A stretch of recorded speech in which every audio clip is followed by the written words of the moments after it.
Ganda naman talaga si Arixa, di ba? Ay, mas... Hindi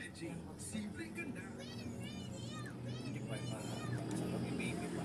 Pero makita mo na kasi.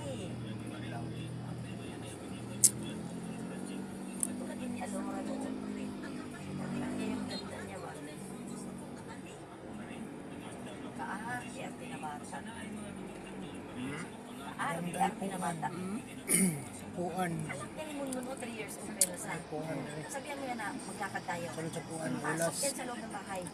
Kahit magdubli-dubli niya yung damit niya, suotin niya talaga yung damit niya na parang gown.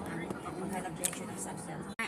ano kami na private yung technology daw na uunin niya yung mga technology ano ba hindi yung mga alam ni ano daw mga intern oh yun ang ano niya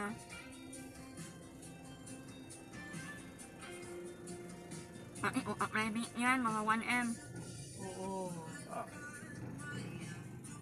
di ba ano ang ano ko yan, ang gawain ko muna ano yan, ay gani ako nung ano ba, ano nung manakait, aba ko muna.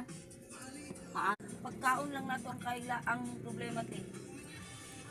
Mait daw Magpasalig talaga sila sa akin na wala sila talagang wala